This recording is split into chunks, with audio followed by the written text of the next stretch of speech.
सरताज खिड़की के पास जाकर फिर पीछे मुड़कर सीरत को देखते हुए, अब तो बेचारी अबला नारी बनकर मेरा इंतजार मत करियो, चुपचाप सो जाइयो। सीरत एक तकिया उठाकर उस पर फेंकती हुई, सरताज के बच्चे चला जा चुपचाप। सरताज हंसते हुए खिड़की से कूदकर चला जाता है और जाते हुए छोड़ जाता है सीरत के चेहरे पर स्माइल। सरताज गार्डन में से होता हुआ बाहर जा रहा था। अचानक उसे वो पल याद आ जाता है जब वो पहले भी इसी तरह बाहर जा रहा था और सीरत ने पीछे से आकर अबला नारी की एक्टिंग की थी। वो पल याद करते ही उसके चेहरे पर स्माइल आ जाती है। वो पीछे मुड़कर देखता है पर सीरत वहाँ नहीं होती। वो अपने सिर पर हल्की सी चपत मारकर मुस्कुराते हुए वहाँ से चला जाता है। सीरत के चेहरे पर अभी भी मुस्कान थी। उसे भी अपनी नौटंकी याद आ गई थी। मुस्कुराते हुए फिर से बुक पढ़ने लगती है।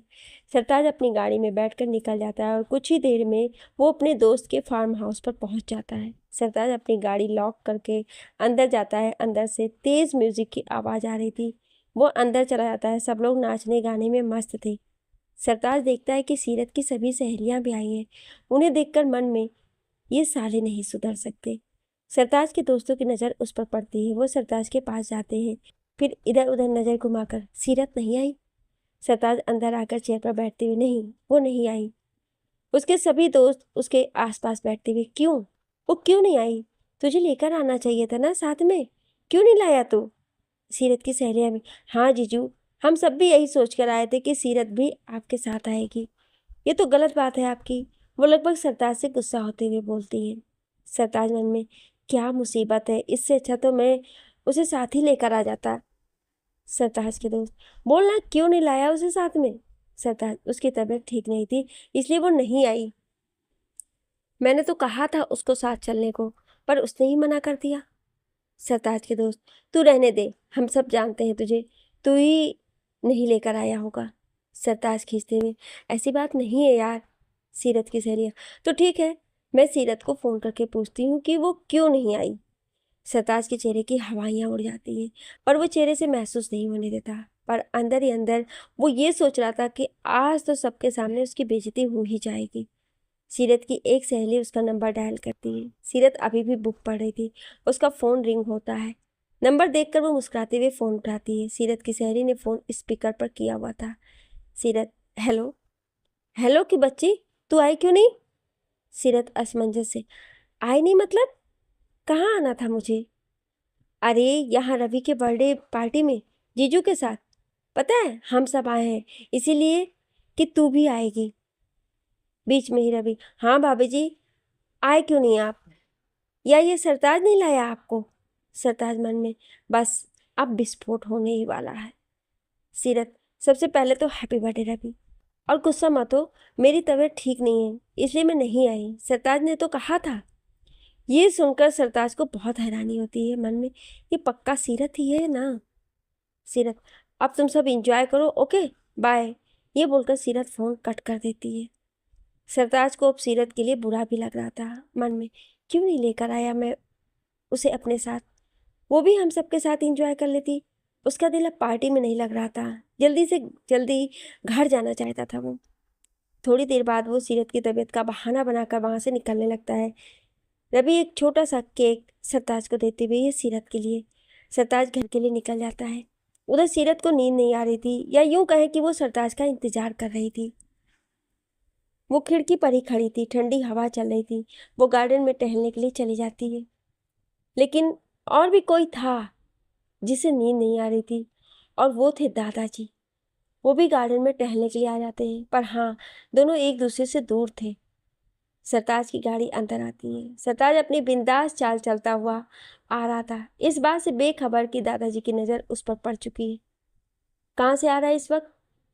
दादाजी गुस्से से बोलते हैं। उनकी कड़क आवाज़ सुनकर सरताज के कदम रुक जाते हैं और हलक सूख जाता है, पर पीछे पलटने की उसकी हिम्मत नहीं हो रही थी। दादाजी उसके और पास जाकर, मैंने पूछा कहाँ से आ रहे हो इतनी रात को?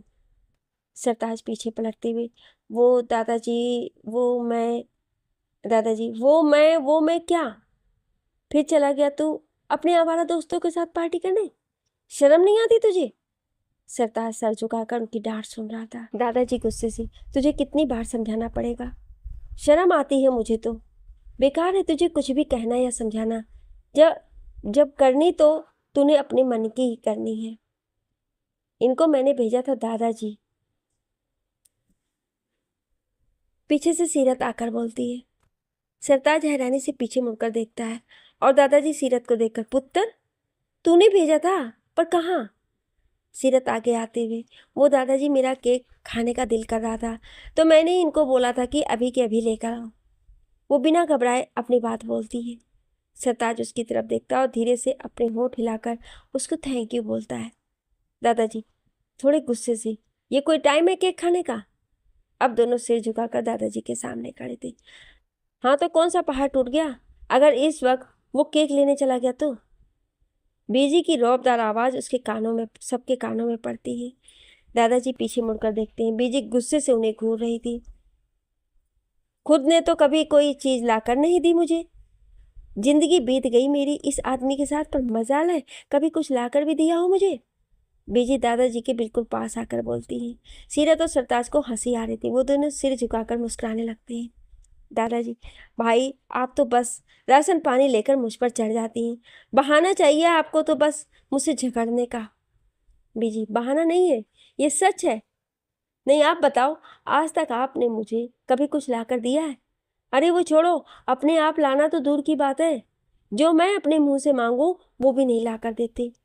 फिर सरताज की तरफ देखकर, और एक ये है मेरा पुत्र जो इतनी रात को भी अपनी बीवी के लिए केक लाने गया। शाबाश पुत्र शाबाश। जाओ बच्चों, तुम दोनों अपने कमरे में जाओ, इन्हें तो मैं सीधा करती हूँ। सीरत और सरताज मुस्कुराते हुए अंदर चले आते हैं और बीजी और दादाजी वहीं बहस करने लगते हैं। सीरत आगे होती है और सरताज उसके पीछे। सरताज अंदर आकर दरवाजा बंद करके एक गहरी सांस लेकर, बच गया आज तो। फिर वो पीछे मुड़कर सीरत की तरफ देखता है जो कि बिस्तर को सही से सेट कर रही थी। वो उसके पास जाकर, थैंक यू। सीरत उसकी तरफ देखती फिर मुस्कुराकर, उस दिन तूने मेरी हेल्प की थी, आज मैंने कर दी, सिंपल। सरताज मुस्कुराकर उसकी तरफ अपना हाथ बढ़ाते हुए, फ्रेंड्स। सीरत उसकी तरफ हैरानी से देखती, फिर अगले ही पल वो उसके हाथ से अपना हाथ मिलाते हुए, बेस्ट फ्रेंड। सरताज, तो फाइनली दुश्मनी खत्म कर ली है हमने अपनी। सीरत बस मुस्कुरा देती है। सरताज अपने माथे पर हाथ रखते हुए, अरे मैं तो भूल ही गया, ये ले तेरा केक रवि ने भेजा है। सीरत केक निकालकर टेबल पर रखकर सरताज की तरफ देखकर, आजा साथ में खाते हैं, अपनी दोस्ती की शुरुआत मीठे से करते हैं। सरताज उसके पास जाते हुए, हाँ ये सही कहा बोला तुमने। वो केक का एक पीस उसको अपने हाथ से खिलाते हुए बोलता है। सीरत उसके हाथ से केक खाकर फिर अपने हाथ से उसे खिला देती है। दोनों बिस्तर पर अपनी अपनी जगह लेटते हुए बातें करने लगते हैं। सरताज, मुझे नहीं पता था कि वहाँ पर तेरी फ्रेंड्स भी होंगी, वरना मैं तुझे लेकर ही जाता। और हाँ, आज मेरी इज्जत रखने के लिए बहुत बहुत शुक्रिया, वरना मुझे तो लगा था कि। सीरत, चल चल, मैं तेरी तरह पागल थोड़ी हूँ, वो सरताज को चिढ़ाते हुए बोलती है। सरताज किसी बच्चे की तरह मुंह बनाकर, तो फिर शुरू हो गई ना, अभी अभी तो दोस्ती हुई है हमारी। सीरत करवट लेती हुई, दोस्ती तो हुई है, पर इसका मतलब ये नहीं कि मैं तुझे जी जी करके बुलाऊंगी। सरताज भी दूसरी तरफ करवट लेती हुई, जी जी वाली तो उम्मीद भी नहीं है मुझे तेरे से। सीरत खींचते हुए, हाँ सो जा चुपचाप और सोने दे। सरताज भी चुपचाप सो जाता है और सीरत भी। अगली सुबह सीरत की आंख खुल जाती है। सरताज अब भी सो रहा था। सीरत उठती और नहाने के लिए वॉशरूम में चली जाती है। कुछ देर में सीरत नहाकर बाहर आती है। सरताज अब भी सोया हुआ था। सीरत तैयार होने लगती है। आसमानी कलर का सूट, बालों को एक साइड करके चोटी की हुई थी, आंखों में गहरा काजल, माथे पर गोल्डन कलर की छोटी सी बिंदी, होठों पर रेड लिपस्टिक, कानों में बालियां, बहुत खूबसूरत लग रही थी वो। तैयार होकर वो बाहर चली जाती है। बीजी और दादाजी बाहर सोफे पर ही बैठे थे। बीजी चाय की चुस्कियां ले रही थी और दादाजी अखबार पढ़ रहे थे। कमल जी वहीं बैठी बीजी के साथ कुछ बात कर रही थी। सीरत उनके पास जाकर सबका आशीर्वाद लेती है। बीजी उसे अपने पास बैठने का इशारा करती है, फिर धीरे से, केक स्वाद था पुत्र। सीरत मुस्कुराकर गर्दन झुका लेती है। दादाजी। सरताज उठ गया। सीरत, नहीं दादाजी, वो अभी। तभी नौकर चाय नाश्ता लेकर आता है और टेबल पर रखकर चला जाता है। बीजी सीरत से, जा पुत्र, अपना और सरताज का चाय नाश्ता कमरे में ही ले जा और सरताज को भी जगा दे। सीरत उठते हुए, जी बीजी। इसके बाद सीरत नाश्ता लेकर कमरे में चली जाती है। सरताज बीजी बस तभी उठा था और वो पलंग से टेक लगाकर बैठा था। सीरत अंदर आती है और सरताज को देखकर गुड मॉर्निंग। सरताज भी मुस्कुराकर गुड मॉर्निंग। सीरत उसके पास बैठती हुई ले नाश्ता कर ले। सरताज उसकी तरफ देखकर क्या बात है, आज तो मेरे लिए नाश्ता लेकर आई है, वो भी चेहरे पर स्माइल रखकर। कहीं इसमें जहर तो नहीं मिलाया ना। सीरत को बहुत गुस्सा आता है पर वो कुछ नहीं बोलती, बस उसके पास से नाश्ते की प्लेट उठाकर सोफे पर जाकर बैठकर खुद खाने लगती है।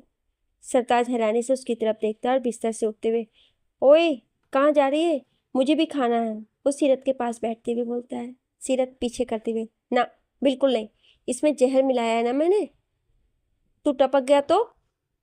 वो मुंह बनाकर बोलती है। उसकी टोन से सरताज को समझ आ जाता है कि उसकी बात का सीरत को बुरा लगा है। क्या यार, मैं तो मजाक कर रहा था, ला देना, सच्ची बहुत भूख लगी है। सीरत, ना बिल्कुल नहीं, ये तो तुझे बकवास करने से पहले सोचना था। सरताज सोफे पर से खड़े होते हुए, तू मुझे नाश्ता नहीं देगी तो मुझे क्या नाश्ता नहीं मिलेगा, मैं अपने लिए अभी नाश्ता लेकर आता हूँ, ये बोलो बाहर जाने लगता है। सीरत अपना नाश्ता करते हुए, मैं तेरा नाश्ता यहीं लेकर आई थी, और अगर तू बाहर नाश्ता लेने गया तो मैं सबको ये बोल दूंगी कि तूने मेरे हाथ से इसलिए नाश्ता नहीं लिया क्योंकि तुझे लगता है कि मैंने इसमें जहर मिलाया है, फिर सबको जवाब देगा तू ही देना। ये सुनते ही सरताज के बढ़े हुए कदम रुक जाते हैं और वो पीछे मुड़कर सीरत को देखते हुए, ये तो चीटिंग है यार, तू मुझे खाने भी नहीं दे रही है और दूसरा नाश्ता भी नहीं लाने दे रही है। सीरत, मैंने तो तुझे बोला था, पर तुझे तो तब बकवास करनी थी ना। सरताज हार मानते, गलती हो गई मेरी माँ, अब क्या जान लेकर ही मानेगी, तेरी दोस्ती तो दुश्मनी से भी ज्यादा खतरनाक है। वो मुंह फुलाकर सोफे पर बैठते हुए बोलता है। सीरत उसकी बात पर कोई ध्यान नहीं देती और बस अपना नाश्ता करने लगती है। सरताज उसकी तरफ देखकर मन में, देखो कितनी बेशर्म है, कैसे ठूस ठूस कर खा रही है, यहाँ मैं भूख से मरा जा रहा हूँ। सरताज के मुंह में पानी आ रहा था। सीरत उसकी तरफ देखती है, फिर नाश्ते की प्लेट उसके सामने करते हुए, ले ठूस ले, वरना जितना तेरे मुंह में पानी आ रहा है ना, पक्का बाढ़ आ जानी है यहाँ पर। सरताज जल्दी से प्लेट उठाकर खाने लगता है। तभी बीजी अंदर आते हुए, सरताज पुत्र। सरताज खाते हुए, जी बीजी। बीजी, पुत्र नाश्ता करने के बाद तैयार हो जा, मुझे ज्वेलर्स के पास जाना है, तू साथ चल मेरे। सरताज, जी बीजी। सीरत अपना नाश्ता खत्म कर चुकी थी और फिर वो बीजी के साथ बाहर ही चली जाती है। कुछ देर बाद सरताज तैयार होकर बाहर आता है। बीजी बाहर सोफे पर बैठी उसका इंतजार ही कर रही थी। सीरत कमल जी के साथ उनके कमरे में थी। सरताज अपनी शर्ट के कॉलर ठीक करते हुए, चलिए बीजी। चल पुत्र, कहकर बीजी उसके साथ चली जाती है। सरताज गाड़ी चलाता हुआ, बीजी अचानक ज्वेलर्स के पास जाने की क्या जरूरत पड़ गई। बीजी, कुछ गहने बनवाने हैं बेटा, मेरी एक सहेली की लड़की की शादी है तो उसे देने के लिए। कुछ ही देर में वे ज्वेलर्स के पास बैठे गहने को देख रहे थे। सरताज बैठा बोर हो रहा था, वो अपना फ़ोन निकालकर उसमें गेम खेलने लगता है। बीजी उसे आवाज़ लगाते हुए, देख तो बेटा ये कैसा है। सरताज नज़र उठाकर देखते हुए, क्या बीजी, इन सब चीज़ों का मुझे नहीं पता है, आप ही देख लो। ये बोलकर वो वापस गेम खेलने लगता है और बीजी वापस गहने देखने लगती है। सरताज वहाँ से उठकर इधर उधर घूमने लगता है। घूमते हुए उसकी नज़र एक बहुत सुंदर से झुमके पर पड़ती है। पता नहीं एकदम से उसे सीरत का ख्याल आता है मन में, ये सीरत पर बहुत अच्छे लगेंगे, उसने भी तो मुझे कितनी अच्छी घड़ी गिफ्ट की थी। ये सोचकर वो बीजी से आंख बचाकर वो झुमके पैक करवा लेता है। उसने पहली बार किसी लड़की के लिए गिफ्ट लिया था, अब किसी छोटे बच्चे की तरह उसको सीरत को ये झुमके दिखाने की जल्दी थी। पर बीजी उसे लेकर वहाँ से सीधा अपनी सहेली के घर चली जाती है। उनको आते आते लगभग रात ही हो जाती है। खाना वाना खाने के बाद सब लोग अपने अपने कमरे में चले जाते हैं। सीरत कपड़े चेंज करके बिस्तर पर बैठे लैपटॉप पर कुछ सर्च कर रही थी। सरताज भी कपड़े चेंज करके उसके पास बैठते हुए सीरत के सामने वो गोल्ड के झुमके रख देता है, जिन्हें देखकर सीरत की आंखें हैरानी से फैल जाती हैं। वो लैपटॉप साइड में रख जल्दी से वो झुमके उठाकर अपने हाथ में लेते हुए, वाओ ये कितने सुंदर हैं, उसे वो कितने पसंद आए हैं उसके चेहरे पे दिख रहा था। उसे खुश देखकर सरताज को बहुत अच्छा लग रहा था। सीरत सरताज की तरफ देखकर, ये किसके लिए है। सरताज, तेरे लिए, तुझे पसंद आए? सीरत हैरानी से उसकी तरफ देखती है। ये तो मेरे लिए लाया है? I can't believe. ये बोलकर वो सीरत की बाजू पर नोच लेती है। सरताज चिल्ला पड़ता है और अपनी बाजू को मसलती हुई, पागल हो गई है, क्या कर रही है तू? सीरत झुमके पहनते हुए, देख रही थी ये सपना तो नहीं है ना? सरताज उसे घूरते हुए, तो अपने आप को नोचती ना। सीरत दूसरे कान में भी झुमका पहनते हुए, चल चल, कितनी सॉफ्ट स्किन है मेरी, खुद को थोड़ी नोच सकती हूँ मैं। झुमके पहनकर वो जल्दी से आईने के सामने जाकर, वाओ ये कितने अच्छे लग रहे हैं मुझ पर। फिर सरताज के सामने जाकर, देख ना अच्छे लग रहे हैं ना? सरताज बिस्तर से टेक लगाते हुए, बहुत। सीरत उसके पास बैठते हुए, पर तुम मेरे लिए गिफ्ट लाया क्यों? सरताज, तू ही उस दिन कह रही थी ना कि मुझे लड़कियों को गिफ्ट देने की तमीज़ नहीं है, और फिर तू भी तो लाई थी ना मेरे लिए घड़ी। सीरत बस मुस्कुरा देती है। सरताज, अपनी दोस्ती का तोहफा समझ ले। सीरत उन्हें कानों में से उतारते हुए, इन्हें मैं हमेशा अपने पास रखूंगी। पहली बार तो तूने ढंग का गिफ्ट दिया है। झुमकों को वापस पैक करके वो अलमारी में संभाल कर रख देती है और वापस बिस्तर पर बैठकर फिर से लैपटॉप पर कुछ सर्च करने लगती है। सरताज, क्या सर्च कर रही है? बड़ी देर से देख रहा हूँ। सीरत लैपटॉप पर आंखें गड़ाए, अच्छी सी यूनिवर्सिटी सर्च कर रही हूँ, आगे की पढ़ाई पूरी करने के लिए। सरताज, यहाँ आसपास तो कोई अच्छी यूनिवर्सिटी नहीं है, तू चंडीगढ़ में क्यों नहीं ट्राई करती? सीरत, जाना तो मैं हमेशा से चंडीगढ़ ही चाहती थी, पर घर वालों ने जाने ही नहीं दिया, ये कह करके कि गिल खानदान का कोई भरोसा नहीं, कब अपनी दुश्मनी निकाल ले, अकेली लड़की को कुछ कर दिया तो। उसकी बात पर सरताज हंस पड़ता है। सीरत भी हंसती भी, और अब देखो उसी गिल खानदान में मेरी शादी कर दी। ये बोलकर वो दोनों ही हंसने लगते हैं। सरताज हंसते हुए, वैसे दुश्मनी की वजह से मैंने भी बहुत कुछ झेला है, यहाँ मत जाओ वहाँ मत जाओ, पता है मैं भी पढ़ने के लिए चंडीगढ़ जाना चाहता था पर। सीरत, हाँ, और मैं तो जब भी आगे पढ़ने की बात करती थी तो दादा जी बोलते थे एक बार शादी हो जाए फिर जहाँ मर्जी जाकर पढ़ना, हम नहीं रोकेंगे। ये बोलकर वो वापस लैपटॉप में लग जाती है, पर अचानक ही उसके दिमाग की लाइट जलती है और साथ में सरताज के भी। दोनों एक साथ, ये हमने पहले क्यों नहीं सोचा? दोनों के चेहरे पे खुशी दिखाई दे रही थी। सरताज बिस्तर से उतरकर और साथ में सीरत को भी उतारते हुए, सीरत सीरत सीरत, कमाल का आइडिया दिया तुमने। वो उसको कंधे से पकड़कर गोल गोल घुमाते हुए बोलता है। सीरत, छोड़, मुझे गिराएगा क्या? सरताज उसको छोड़ देता है, फिर सोफे पर बैठते हुए, तू भी वही सोच रही है ना जो मैं सोच रहा हूँ? सीरत भी चहकते हुए उसके पास बैठते हुए, हाँ बिल्कुल, अब तो हम दोनों ही चंडीगढ़ जा सकते हैं अपनी पढ़ाई पूरी करने। सरताज मुंह बनाकर, पढ़ाई तो करियो, मैं तो बस ऐश करूँगा, और वहाँ पर हमें ये शादी वाला नाटक भी नहीं करना पड़ेगा। सीरत, हाँ ये तो है, आराम से लाइफ एंजॉय करेंगे। सरताज, हाँ, और वहाँ पर हमारा एक बंगला भी है, तो रहने की भी कोई दिक्कत नहीं होगी। सीरत, सबसे अच्छी बात, मुझे तेरे साथ रूम शेयर नहीं करना पड़ेगा, पता है पूरी रात बंदर की तरह उछलता रहता है तू। सरताज उसे घूरते हुए, तो सोफे पर सो जाया करना, मैं तो ऐसे ही सोता हूँ। सीरत, मैं क्यों सोफे पर सोने जाऊँ, तू जा बंदर कहीं का। सरताज, तुझे लड़ने के अलावा और कुछ नहीं आता है ना? इतना अच्छा मूड है, पर तुझे तो खराब ही करना है ना। सीरत उठकर बिस्तर पर लेटते हुए, ज़्यादा ओवर एक्टिंग मत कर, समझा? और ये सोच कि तू घर वालों से बात कैसे करेगा। एक मिनट एक मिनट, क्या बोला तूने? घर वालों से बात मैं करूँगा? मरने का शौक नहीं है मुझे।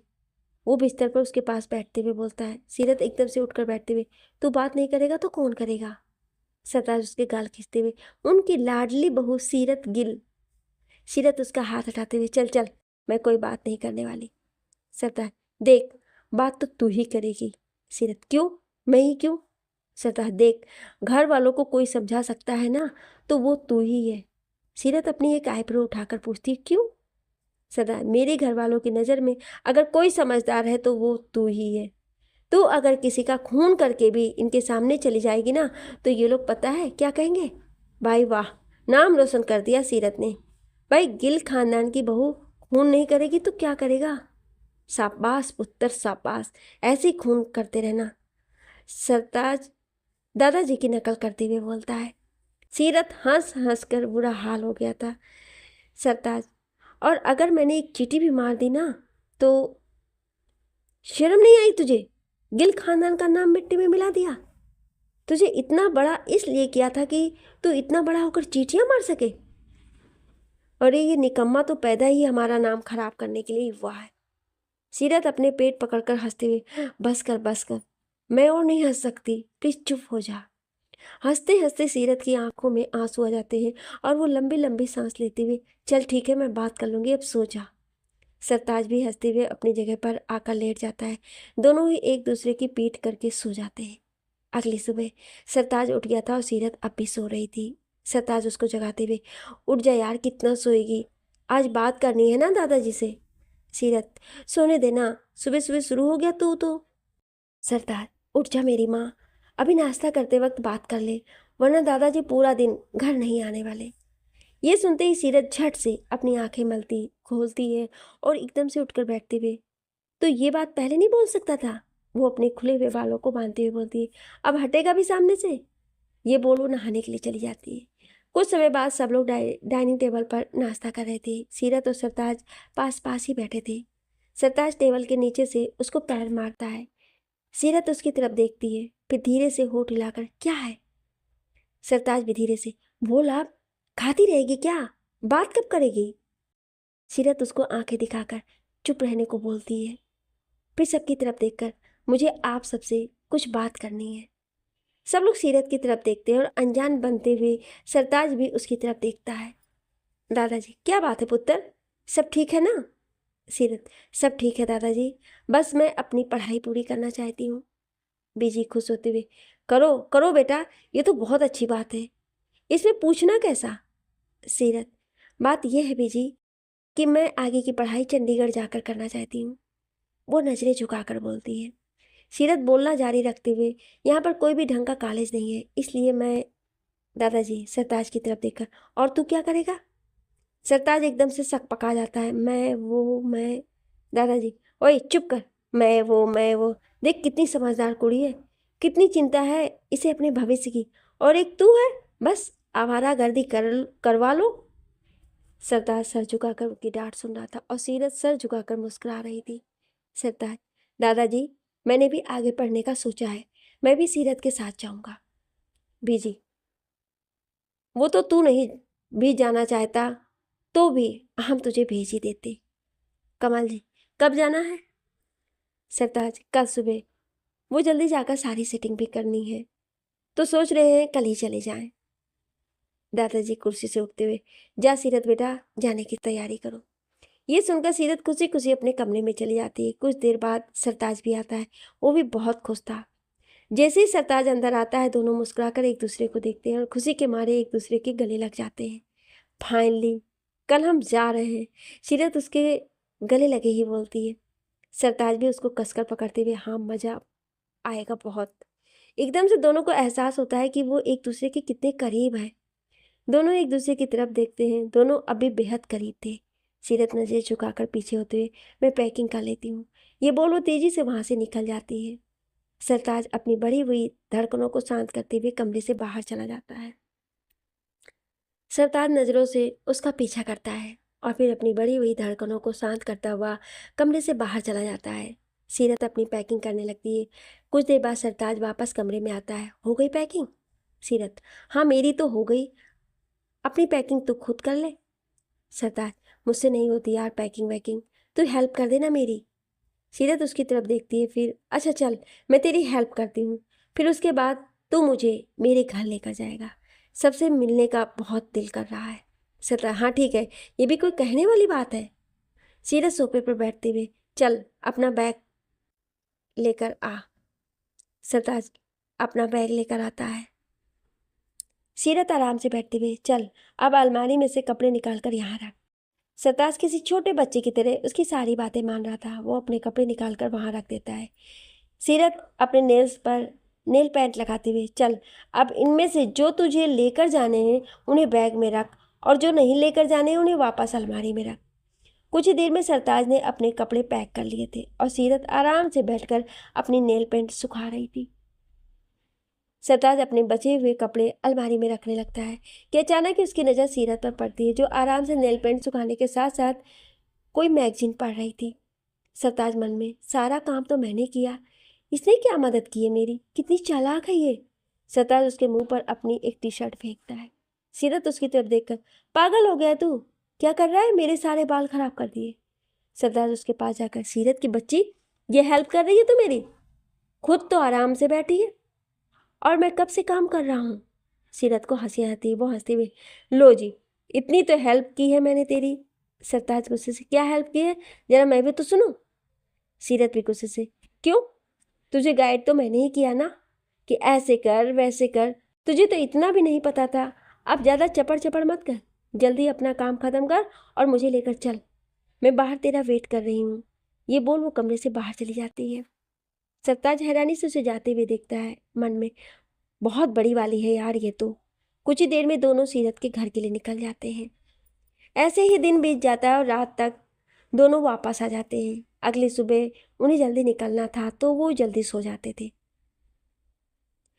अगली सुबह अलार्म की आवाज़ से सीरत की आंख खुलती है। वो उठती और नहाने चली जाती।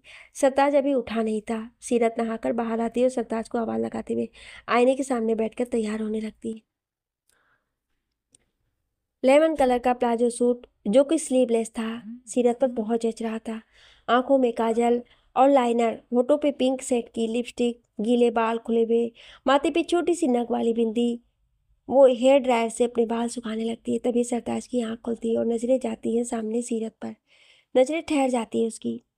सीरत की नज़र आईने से होती हुई सरताज पर जाती है। वो मुस्कुराकर, गुड मॉर्निंग। सरताज होश में आते हुए, गुड मॉर्निंग। वो बिस्तर से उठते हुए, तू तैयार भी हो गई और मुझे जगाया भी नहीं। सीरत अपना दुपट्टा ठीक करते हुए खड़ी होती है और सरताज को देखकर, कुंभकर्ण भी फेल है तेरे सामने तो, कब से जगा रही हूँ पर तुझे कोई होश भी नहीं है, अब जल्दी कर। ये बोलकर वो कमरे से बाहर चली जाती है और सरताज नहाने के लिए चला जाता है।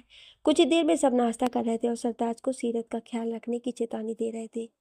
दोनों सबसे मिलकर निकल जाते हैं एक नए सफर पर। पूरे रास्ते दोनों बातें करते हुए, खाते पीते हुए, कुल मिलाकर मौज मस्ती करते हुए जाते हैं। सरताज ड्राइवर को भी नहीं लेकर जाता है। आधे रास्ते वो गाड़ी चलाता है और आधे रास्ते सीरत। मस्ती मजाक लड़ते झगड़ते दोनों पहुंच ही गए थे अपनी मंजिल पर। रात हो गई थी। उनकी गाड़ी एक बड़े से बंगले के अंदर एंटर करती है। सीरत खुशी से, फाइनली पहुंच ही गए। सरताज गाड़ी रोकते हुए, हाँ फाइनली, हमें शादी वाले नाटक से तो आज़ादी मिली। दोनों गाड़ी में से उतरते हैं। सीरत चारों तरफ नजर घुमाकर, वाओ इट्स ब्यूटीफुल। सरताज, चल अंदर चल। सीरत, अंदर जाते वक्त, आज मैं आराम से सोऊंगी, वो भी अकेले। सरताज, हाँ मैं भी, तेरी वजह से मुझे एक कोने में सोना पड़ता है, करवट भी नहीं ले सकता था मैं। सीरत हैरानी से उसकी तरफ देखते हुए, एक कोने में, तू रहने दे, जितना तू नींद में उछलता है ना, इतना तो बंदर भी नहीं उछलते होंगे। सरताज उसकी तरफ घूर कर देखता है। सीरत दरवाजे को देखते हुए, अरे ये तो खुला है, तूने तो कहा था कि यहाँ पर कोई नहीं होगा। सरताज, शायद साफ सफाई करने वाले होंगे, चल आजा। दोनों जैसे ही दरवाजा खोलकर अंदर आते हैं तो सामने खड़ा होता है एक आदमी, जिसे देखकर सरताज धीरे से, मर गए, ये यहाँ क्या कर रहा है। सीरत उसकी बात सुन लेती, वो भी धीरे से, कौन है ये। इतने में वो आदमी उनके पास आकर, वेलकम सर, वेलकम मैम। सरताज उसे देखकर, तुम यहाँ पर क्या कर रहे हो। वो आदमी, साहब ने भेजा है आप दोनों का ख्याल रखने के लिए, आप बैठिए, मैं आपके लिए जूस लेकर आता हूँ। उसके जाते ही सीरत सरताज की तरफ देखकर, कौन है ये। अरे दादाजी का चमचा है पूरा, एक एक खबर देता है उनको, मुझे पक्का पता है दादाजी ने हम पर नज़र रखने के लिए इसे यहाँ पर भेजा है। सीरत, ओफो क्या मुसीबत है, कैसे भी करके इसको यहाँ से भगा। सरताज खींचते हुए, अरे मैं कैसे, वो दादाजी को बता देगा, फिर हम दोनों को भी वापस बुला लेंगे। सीरत भी खींचते हुए, वो सब मैं नहीं जानती, या तो तू इसे भगा या खुद भी इसके साथ चला जा। इतने में वो आदमी जूस लेकर, लीजिए मैम, लीजिए सर। दोनों उसकी तरफ घूर कर देखते हैं। फिर सरताज, देखो मूर्ति, तुम यहाँ से जाओ, हमें तुम्हारी कोई ज़रूरत नहीं है, अपना सामान उठाओ और अभी के अभी यहाँ से निकलो। मूर्ति, ऐसे कैसे सर, बड़े साहब का हुक्म है, मैं कैसे टाल सकता हूँ, मैं कहीं नहीं जाने वाला आपको छोड़कर। उसकी बातों से सीरत का गुस्सा सातवें आसमान पर पहुँच गया था। वो गुस्से से सरताज की तरफ देखती है। सरताज गुस्से से मूर्ति की तरफ देखते हुए, देखो तुम सैलरी की चिंता मत करो, वो तुम्हें मिलती रहेगी और पहले से ज़्यादा भी मिलेगी, पर चुपचाप अपना मुंह बंद करके यहाँ से निकलो। मूर्ति, सर आप क्यों मुझे भगाने पर लगे हैं? बात सैलरी की नहीं है, बड़े साहब की हुक्म की है। आप चाहे बिल्कुल सैलरी मत दो, पर मैं यहाँ से नहीं जाऊँगा। सीरत गुस्से से अपने हैंडबैग में से गन निकाल कर मूर्ति के सर पर तानते हुए, अब बोल, यहाँ से जाएगा या दुनिया से जाएगा? मूर्ति की सांसें ऊपर नीचे हो जाती हैं। वो हकलाती आवाज़ में, सर प्लीज़ मैम को रोकिए। सरताज उसके पास जाकर उसके कंधे पर हाथ रखकर, तुझे अपनी जान ज़्यादा प्यारी है या बड़े साहब का हो? मूर्ति, वो सीरत बीच में, लगता है तुझे अपनी जान प्यारी नहीं है। सरताज भी, हाँ सीरत तू चला गोली, आज तो ये बड़े साहब के हुक्म की खातिर अपनी जान भी दांव पर लगा देगा। तू चला गोली। सीरत गोली चलाने ही वाली होती है कि मूर्ति बीच में, अरे पागल हो गए हो क्या आप दोनों? मुझे बख्श दो, मैं चला जाऊंगा, पक्का चला जाऊंगा। सीरत गुस्से से, अगर तूने दादाजी के सामने अपना मुंह खोला तो? मूर्ति बीच में, अरे नहीं, अरे बड़े साहब के साथ तो क्या, मैं खाना खाने के लिए भी अपना मुंह नहीं ये बोलकर वो तेजी से वहां से भाग जाता है। उसको इस तरीके से भागते देखकर सीरत और सरताज अपना पेट पकड़कर हंसने लगते हैं। सीरत सोफे पर गिरते हुए, थैंक गॉड पीछा छूटा। सरताज भी उसके पास बैठते हुए, हाँ बला टली, तुझे नहीं पता कितना बड़े वाला है ये। फाइनली अब हमें तंग करने वाला यहाँ कोई नहीं है, सीरत चहकते हुए बोलती है। सरताज उसकी तरफ देखकर मुस्कुरा देता है। सीरत सोफे पर आराम से पसरते हुए, चल मुझे बहुत भूख लगी है, मेरे लिए खाना बना। सरताज आंखें छोटी करके उसे घूरते हुए, तेरा नौकर हूं मैं। सीरत अपनी आंखें बंद करते हुए, कुछ ऐसा ही समझ ले, जा ना यार, मुझे सच में बहुत भूख लगी है। सरताज खींचते हुए, तू पागल है क्या, मुझे नहीं आता खाना बनाना। सीरत एकदम से अपनी आंखें खोलते हुए, क्या खाना बनाना तो मुझे भी नहीं आता है। सरताज अपने माथे पर हाथ रखकर, ओ सिट, दादाजी ने इसीलिए ही मूर्ति को यहाँ भेजा होगा। सीरत लगभग रुआंसी होकर, अब हम क्या करेंगे, मुझे बहुत भूख लगी है, मैं क्या खाऊंगी, भूख के मारे तो मुझे नींद भी नहीं आएगी। वो सरताज की तरफ बेचारी से शक्ल बनाकर देखती है। सरताज उसके पास से खड़े होते हुए, चल चल ओवर एक्टिंग मत कर, तेरी बातों में नहीं आने वाला मैं, भूख तो मुझे भी बहुत लगी है, रुक मैं बाहर से खाना ऑर्डर करता हूँ। वो अपना फ़ोन निकाल कर खाना ऑर्डर करने लगता है। सीरत, अभी तो ऑर्डर कर लेंगे, कल क्या करेंगे? सरताज, कल की कल देखेंगे। इसके बाद वो वहीं सोफे पर बैठ खाने का इंतजार करने लगते हैं। सीरत, कब आएगा खाना? सरताज उसके बिल्कुल पास बैठते हुए, आ जाएगा, चल जब तक कोई मूवी देखते हैं। वो टीवी ऑन करते हुए बोलता है। दोनों बिल्कुल पास पास बैठे हुए थे, टीवी देख रहे थे। अचानक ही सरताज को अपने कंधे पर कुछ भारी महसूस होता है। वो चेहरा घुमाकर देखता है तो सीरत उसके कंधे पर सिर टिकाकर सो गई थी।